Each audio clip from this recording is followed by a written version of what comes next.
Hello, welcome to Redmen TV, Uncensored, match build-up time. Liverpool taking on Swansea City on Sunday. We're going to beat them, Paul? Couldn't give a toss. Are we going to beat them? Couldn't give a shit. Are we going to beat them? Yeah, absolutely. Yes, we are. Much like most of these weekend games for the last month or so. All focus is, of course, going to be on the second leg of the Upper League. Doubly so because we've got a deficit to overturn. That being said, big opportunity for, again, almost for the last time this season, potentially, players to go out there who maybe be fringe players or whatever, put in a shift, get themselves into the manager's thinking ahead of the game next week. Yeah, certainly, and a good opportunity for these players to play themselves into a bit of form before the Villarreal game. Yeah. I think, what I've really liked about the last few weeks is when we've rotated players, they've looked really good. And I think that's testament to Klopp and the work that they're doing on the training ground and keeping these players fit and fresh and ready. And the fact that they all think they've got a chance. Yeah. They all know they've got a chance of playing football. Kirvea was on the bench. I'd like to see him involved. Well, yeah, I think it's a good shout. I think it's a very good shout. It's a mad one because, give you an example of a player, Jordan Ibe. Now, we've talked a lot about him on the Final Word show on the redmentv.com. Free for a month. Too bad. No, but we're not. So the thing about Jordan Ibe is that if you discount the performance against Villarreal, he was one of those players who was playing himself into contention, which is a really weird thing. The game against Bournemouth, he was excellent, as close to 2 assists as you're going to get in that kind of situation. If he hadn't come on the pitch against Villarreal, I'd kind of be thinking he was one of those players to come into this game, really do something, and not necessarily force his way into the starting lineup. But I would be of a mindset that, hey, great, he comes on and he has an impact. It's probably been tainted a little bit by the aforementioned performance. I think it has. I think it really has, Paul. And the question, the thing is, when we've been rotating these teams in and out of the Europa League and stuff, the one thing that we've had is shit hot fucking forward players to play. And that's the one thing now that I think we're a little bit short on. I think Christian Benteke's going to need to get some minutes because he's come back off injury. He's got 5 or 6 under his belt or something like that. I can't see us resting. I can't see Daniel Sturridge playing in this game. I think he's rested in this game now. It's an interesting one, isn't it? Because by all accounts, it's Sturridge's turn to come in and play. If we'd not done what we did against Newcastle last weekend, if we just won it 2-0, would have been interesting to see if Sturridge had come off with 20 minutes, half an hour to go, or whatever, and whether that would have had an impact on Villarreal, which in turn would have had an impact on Swansea, and so on and so forth. But you're right, I don't see... There's been a lot of criticism that I saw on social media about why wasn't Sturridge involved, why didn't he come off the bench, etc., etc. Now, if we just play Sturridge for 90 minutes against Swansea, and he doesn't then figure against Villarreal, and then for whatever reason we struggle, that's weird, and that's why I can't. But it's so weird that I can't see it being the case. I agree. I think I could. If Sturridge is going to play, he's going to play and come off, or as you said, he's probably going to come off. He's going to come off the bench with half an hour to go. Just get him. Yeah, we said on the Final Word show, didn't we? I don't want to trample over that content too much, but these games will have been planned out in advance. Sturridge had to play in the Newcastle game, I think, because we didn't have any strikers. Benteke wasn't fit. We wanted to rest Phil Coutinho and save him up for the Thursday game. I think that was important. Obviously, we struck down with a bit of bad luck. Probably should have saved and bought some Imodium. Yeah, instead. Yeah, but look, I think if Daniel Sturridge doesn't start, question marks are going to be asked whether he's going to be here next year. Quite honestly, if he doesn't start in the next Villarreal game. Yeah, I completely agree. I think Benteke needs to get minutes under his belt because he might be needed on Thursday. Yeah, I think that's the vital point, and kind of what a big drum you've been banging this last week or so as well. As you said, the club's done really well to manage people into form. Benteke, look, think what you will about Benteke. I keep saying it. He's not shit. He's not a shit footballer. He is a goal scorer. He is a Premier League goal scorer as well, and we are going to need him. Not loads of football left to play between now and the end of the season. Origi's going to miss it. Daniel Sturridge can't play 2 games a week at the moment if we want to guarantee that we get him through this and get him to a proper pre-season without an injury. Firmino's in indifferent form, to be very, very polite as well about it. So Benteke needs to get... You're right, you can't be throwing Benteke in cold because also he's a big fella, and big fellas take a while to warm back into the football after injury as well. Andy Carroll. Unless it's... Well, actually, if it's the end of the season, he doesn't take any time whatsoever. Exactly. Yeah, precisely. Let's have a trivia question. Okay. Okay. There's actually a few different ones I thought were really interesting. The easiest of these, I'm going to do... you know what? Fuck it, I'm doing 3 trivia questions, Chris. Okay. Can we answer the 2 of them now? No. Okay. So the first trivia question is: there are 2 current Liverpool players, 2 players in the current Liverpool squad who've played for both Liverpool and Swansea. I want you to name them in the comments below. The second question, a bit more difficult. In total, how many players historically have played for both sides? In total? Yeah. Jesus wept. Across the history of football. And the last one, and this is I really like this one. Name the 5 most recent players to play for both teams. And I mean this from a Liverpool perspective. So they've played the 5 most recent Liverpool players to also have played for Swansea. Yeah, interesting stuff. Stay tuned at the end of the show for those. I looked this up and I was like, yeah, beast. I really like these. I think people will struggle unless they Google it, in which case they won't, and you'll just be bell ends. So mass changes. It's got to be mass changes. It's got to be. I think it could even be that Ward comes back in for this game again. And I hadn't seen Ward playing any more games, but I think maybe now that he does come back in, it's going to be the next hardest starting 11 prediction show of the year. The next equally hardest. On that though, I mean, do we need to actually just go and get a win? And I'm not saying our B team can't do that, as it were, because it's been doing reasonably well. And God, we played a much stronger team against Newcastle and dropped points. But you know, all of a sudden you're in a run of form that's a draw with Newcastle, a defeat to Villarreal.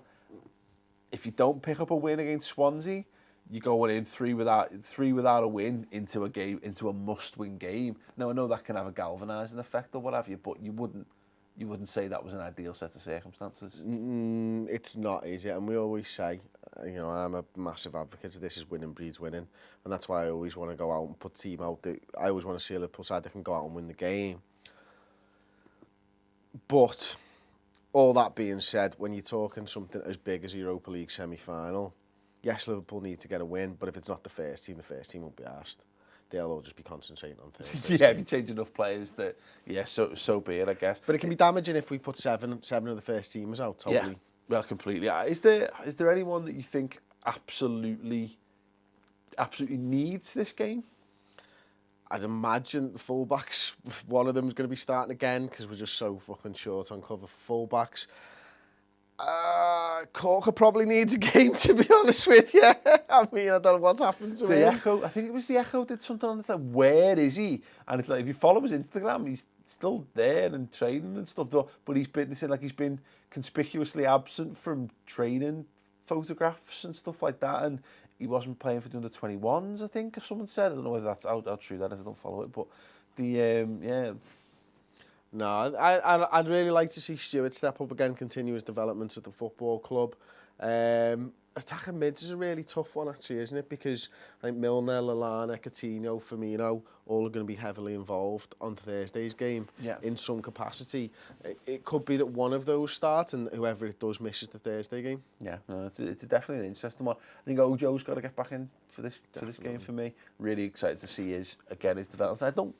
I'd guess he's of an age that we'd be allowed to put him in the Europa League squad. I'm not sure how old he is. I know he's young, isn't he? So, yeah, I'd guess maybe if you know the answers to that, let us know, because you know more about football than we do. But yeah, because he's one for me. We talked about, like, if Ibe hasn't taken his chance, the Klopp's not above or beyond or whatever, changing things up and giving lads a go. And you know, if Ojo's to come in and do something, could be worthy of a place, you know, players way onto the bench or whatever for the and you know, I can't remember if it was this show or if it was the final way, because it's all moulded into one now, mate. But Kirivea being on the bench, it could be a game for him.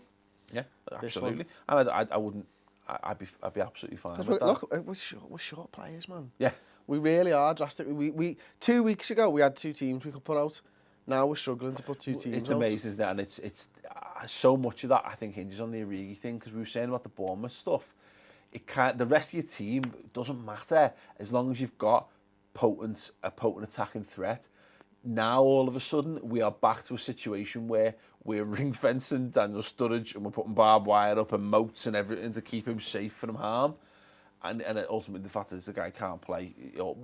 Hopefully we're managing him to a situation where by the time next season starts, if he stays a Liverpool player, he will be able to play a lot more football. Yeah. But right now, why fuck it? Why make it? There are bigger issues. There are bigger things at stake. And I know it sounds ridiculous to say. You don't want to cost yourself a European trophy because of something like that, and I don't think we will. But if you look at the difference, you've got to go out and buy a world class. If you get rid of Daniel Sturridge for whatever reason, you've got to go and find a world class centre forward in the summer.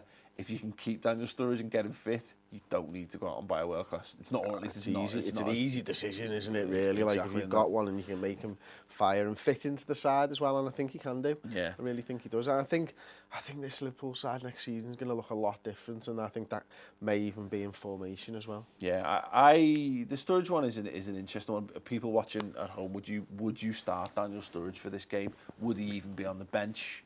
How would you use him? Start and take off. Leave on the bench, bring on. But I think Benteke is the one who's absolutely, for me, and it maybe a weird one. It might be a bit too early because to go from 6 minutes to starting a football match is a bit of a big step. But kind of fuck it. If there's someone you can afford to maybe gamble along to speed along the process, it probably is Benteke. And I don't think he's going to run himself into the ground. No, he's not. Is he? No. But I... Don't we need to worry about that. Just get him in there. You know what I mean? But yeah, I would...